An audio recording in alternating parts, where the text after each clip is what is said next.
दोस्तों नमस्कार। आज की रात कयामत की रात है। कल 4 जून है। जनरल इलेक्शन के नतीजे आने हैं। 12 बजे तक रुझान बहुत क्लियर हो चुका होगा। 8 बजे से काउंटिंग शुरू हो जाएगी।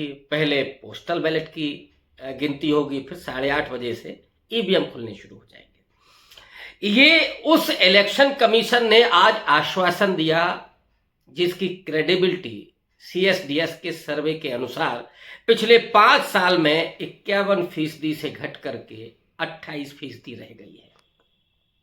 शायद यही वजह है कि ये पिछले 70 साल के बाद पहला चुनाव है जब वोटिंग से ज्यादा सतर्कता विपक्ष की काउंटिंग के लिए है।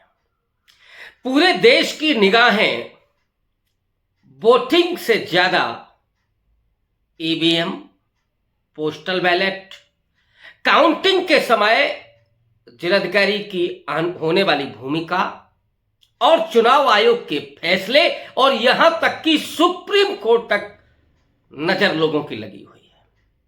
लेकिन मैं इस वीडियो में एक ऐसी बात का खुलासा करने जा रहा हूं कि अगर कल 4 जून को विपक्ष ने वो काम कर लिया तो उसकी जीत कोई रोक नहीं सकता। जब मैं उसकी जीत की बात कर रहा हूं, इंडिया अलायंस के जीत की बात कर रहा हूं, तो उन लोगों के वोट के आधार पर कर रहा हूं, उनके नैरेटिव के आधार पर कर रहा हूं, उनके नब्ज के आधार पर कर रहा हूं। लोग जिस तरह से महंगाई और बेरोजगारी के खिलाफ सड़क पर 5 साल नहीं जा पाए, पोलिंग बूथ पर पहुंचे।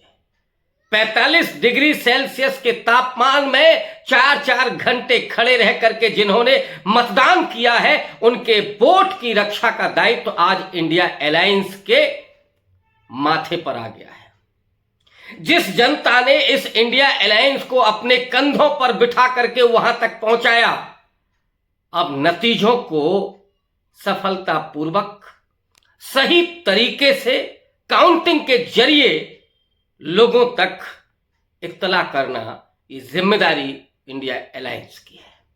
और इसीलिए दोस्तों, मैं उस बात को आपके सामने रखने जा रहा हूं। कोशिश कीजिएगा कि ये वीडियो हर दूसरे व्यक्ति के पास पहुंचे, इंडिया अलायंस के कार्यकर्ताओं के पास पहुंचे, नेताओं के पास पहुंचे, ताकि वो कल की तैयारी में लग जाएं।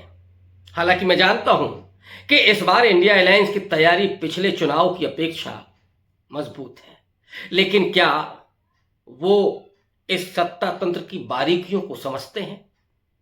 जो उनका डर है वो आज चुनाव आयोग से उन्होंने शेयर किया।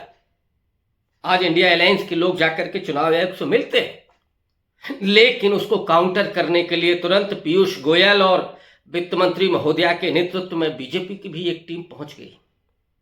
फिर क्या करना चाहिए?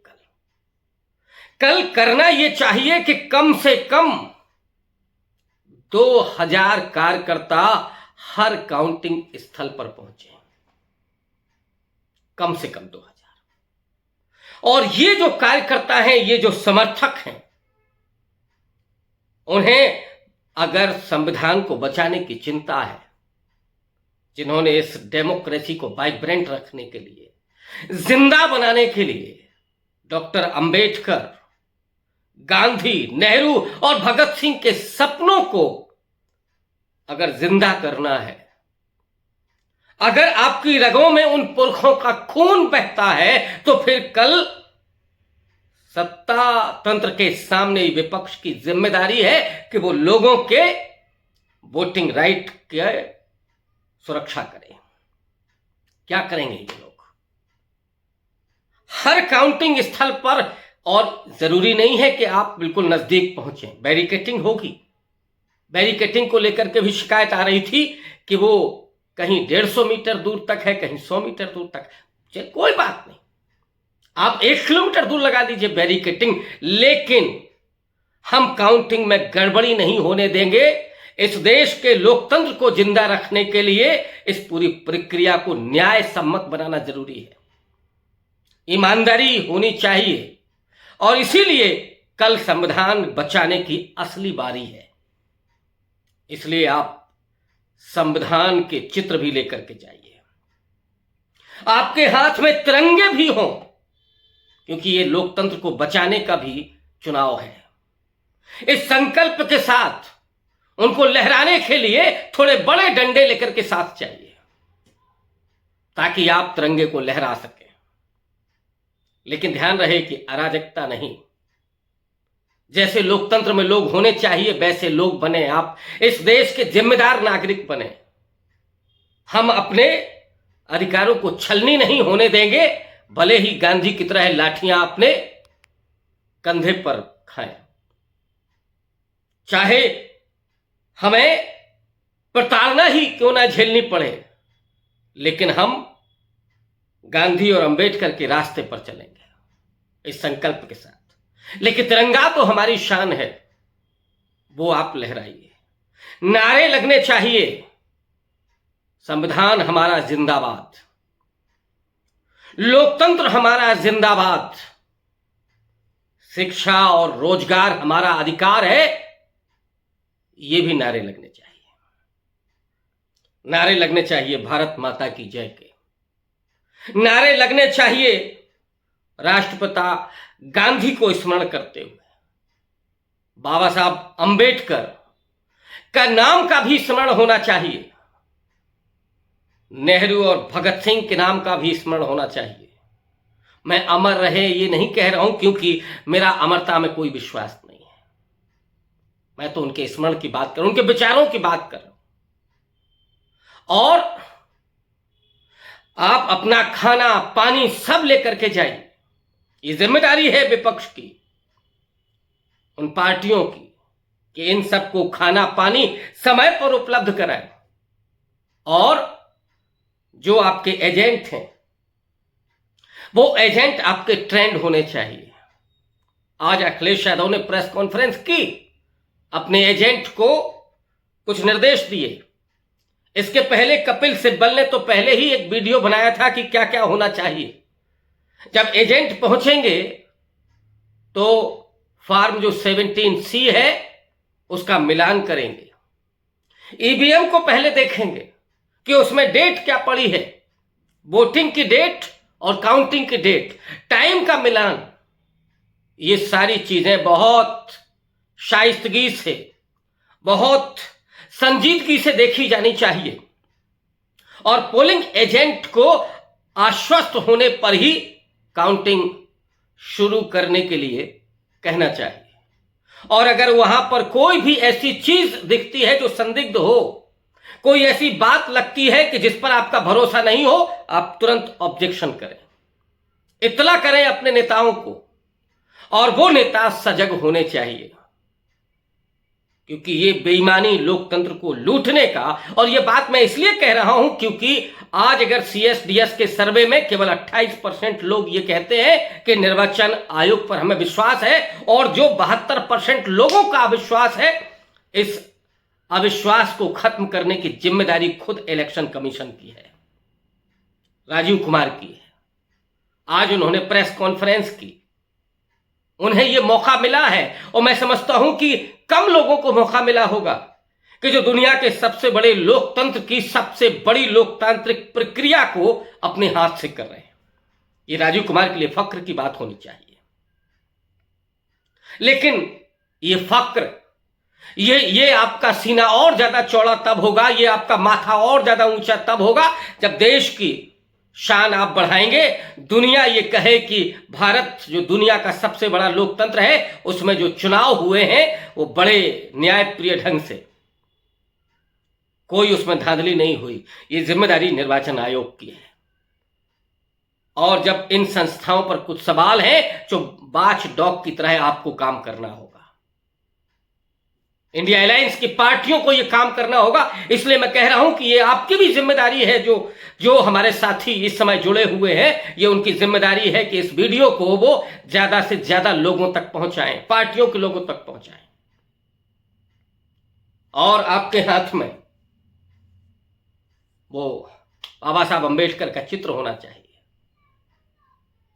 भगत सिंह का फोटो होना चाहिए, गांधी की तस्वीर होनी चाहिए और वो तस्वीरें लहराती हों, नारे हों, और चाहे तो आप बढ़िया ढोल भी बजा सकते हैं, गीत गा सकते हैं। और ये तो मैं जहां बैठा हूं ये लखनऊ शहर है, जहां वो मस्तानों की टोली जब भगत सिंह से लेकर के और उनके तमाम साथी गिरफ्तार हुए थे तो इन गलियों से जब गुजरते थे तो हम दीवानों की क्या हस्ती हैं, आज यहां कल वहां चले। ये दीवानगी आपको पैदा करनी होगी और ये पहुंचा दीजिए उन तक कि जो कहीं ये सोच करके बैठे हैं कि नहीं हम तो चुनाव जीत ही रहे हैं।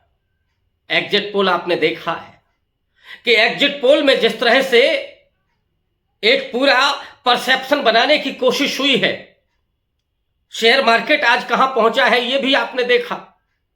एक ऐसा परसेप्शन खड़ा कर देना, उन कार्यकर्ताओं को, उन पार्टियों को निराश कर देना, हतोत्साहित कर देना। लेकिन इंडिया अलायंस इस बात को समझ गया था। राहुल गांधी ने कहा कि ये मोदी पोल है, लेकिन जिम्मेदारी सबसे बड़ी कल की है। इसलिए मैं आपसे भी अपील कर रहा हूं कि ज्यादा से ज्यादा लोगों तक इसको पहुंचाएं, क्योंकि कल कर्तव्य का दिन है, आपकी ड्यूटी का दिन है। आप इस लोकतंत्र के सिर्फ एक पहरुए नहीं हैं, सिर्फ एक प्यादे नहीं हैं, सिर्फ एक व्यक्ति नहीं है, आप इस लोकतंत्र के रक्षक भी हैं। हर नागरिक इस लोकतंत्र का रक्षक है और अगर कुछ भी कहीं भी कमी बेसी होती है, कुछ गड़बड़ी होती है, तो उसकी सुरक्षा का दायित्व आपके ऊपर है। आप भी पहुंचिए, सतर्क रहिए और जरा भी कुछ गड़बड़ी आपको लगती है, जैसे जयराम रमेश ने एक आरोप लगाया कि एग्जिट पोल के आने के पहले 150 डीएम को फोन करके अमित शाह ने धमकी दी। मुझे नहीं मालूम है कि यह बात सही है कि नहीं है, लेकिन जयराम रमेश कोई सड़क पर चलते हुए व्यक्ति नहीं है, कांग्रेस पार्टी के मीडिया सेल के अध्यक्ष हैं। वो जब ये आरोप लगा रहे हैं तो सतर्क हो जाना चाहिए विपक्ष को कि कहीं जिलाधिकारियों को प्रभावित करके, उनको डरा के, धमका करके। मैं मानता हूं कि प्रशासनिक अधिकारी नहीं गड़बड़ करते हैं, कभी उनको प्रभावित किया जाता है, कभी डराया धमकाया जाता है, वो भी इंसान हैं उनके भीतर, लेकिन वो जानते हैं कि हम किस पद पर हैं, ये उनकी जिम्मेदारी है, उसका एहसास उनको होगा ही, ये मेरा विश्वास है। लेकिन कहीं से भी अगर वो दबाव महसूस करते हैं या कहीं उनको प्रभावित करने की कोशिश की जाती है तो ये आपकी जिम्मेदारी है और पार्टियों की जिम्मेदारी है, उन कार्यकर्ताओं की जिम्मेदारी है, एजेंट की जिम्मेदारी है कि वो प्रभावित नहीं होने दें। और अगर ऐसा कहीं लगता है तो आप संकेत करें। जो बैठे हुए हैं लोग वो अपने नारे, गाजे बाजे के साथ, तिरंगे के साथ, भारत माता की जय के साथ, बाबा साहब अंबेडकर के साथ, और मैं तो ये भी कह रहा हूं कि जो इंडिया अलायंस के लोग हैं, उनके जो SC/ST विंग है, जो दलित विंग है कांग्रेस पार्टी की, समाजवादी पार्टी का जो बाबा साहब वाहिनी है, इन कार्यकर्ताओं को निकालिए आप, क्योंकि सबसे बड़ी जिम्मेदारी और सब उसको महसूस करते हैं सबसे ज्यादा इस देश का जो दलित वंचित तबका है, जिसने उस संविधान के जरिए मनुष्य होने का अधिकार पाया है, वो सबसे ज्यादा संजीदा है इसको लेकर के। उसको निकालिए, उसके जज्बात भी हैं, आगे कीजिए उसको। बाबा साहब अंबेडकर को, संविधान को जितना जज्बाती तरीके से वो महसूस करता है, मुझे लगता है कि और दूसरे लोग शायद उतना ना करते हो। मैं गलत हो जाऊं ये अच्छी बात होगी, मानता हूं कि मुझे गलत साबित हो मैं। ये आपका दायित्व है कि आप इस वीडियो को ज्यादा से ज्यादा लोगों तक पहुंचाएं। बहुत शुक्रिया।